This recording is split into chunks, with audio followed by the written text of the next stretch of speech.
ಖುಷಿ ಆಯ್ತು. ಯಾಕಂದ್ರೆ ಎಷ್ಟೋ ಜನ ಸಿನಿಮಾ ಹೀರೋಗಳಿಗಾಗಿ ಪಾದಯಾತ್ರೆ ಮಾಡೋದು ಒಡದಾಡ ನೋಡಿ.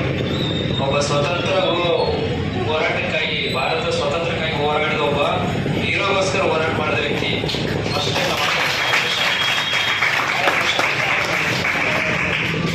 ಇನ್ನ ಗೋವಿಂದರಾಜ್ ಸರ್ ಕೂಡ ನಮ್ಗಿಂತ ದೊಡ್ಡವರು, ಗುರುಗಳೇ, ನಮಗೂ ಆಶೀರ್ವಾದ ಮಾಡಿ.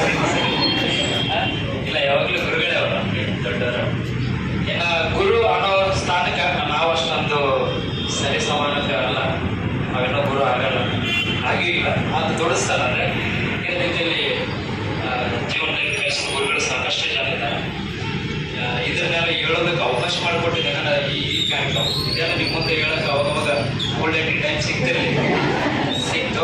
ಇಷ್ಟೆಲ್ಲ ಜೀವನದಲ್ಲಿ ಇನ್ನ ಒಳ್ಳೆ ಸ್ಥಾನಕ್ಕೆ ಹೋಗ್ಬೇಕಂದ್ರೆಲ್ಲ ಸರ್ ನಿಮ್ಮ ಆಶೀರ್ವಾದ ಯಾವಾಗಲೂ ಆಗಿರಲಿ. ಒಳ್ಳೆ ಸ್ಥಾನಕ್ಕೆ ಹೋಗ್ಬೇಕು. ಈಗ ನಾವು ಓದೋ ಹುದ್ದೆ ಇದೆಯಲ್ಲ, ಈಗ ನಾನು ಜಾಯ್ನಿಂಗ್ ಆದರೆ ನಾನು ರಿಟೈರ್ಡ್ ಆಗೋಲ್ಲ. Indian income tax department chief secretary ಆಗಿರ್ತೀನಿ. ಇಂಡಿಯನ್ ಇನ್ಕಮ್ ಟ್ಯಾಕ್ಸ್ ಡಿಪಾರ್ಟ್ಮೆಂಟ್ಗೆ ಚೀಫ್ ಸೆಕ್ರೆಟರಿ ನನ್ನ ಲಾಸ್ಟ್ ಅಂದ್ರೆ ಬರುವಾಗ. ಹಂಗಂದ್ರೆ ಪ್ರಧಾನಮಂತ್ರಿಗಿಂತ ನನ್ನ ಹೈಟ್ ಆಗಿ ಶೇಖರ್ ಇರ್ತದ, ಅಷ್ಟೆಲ್ಲ ಇರ್ತದ.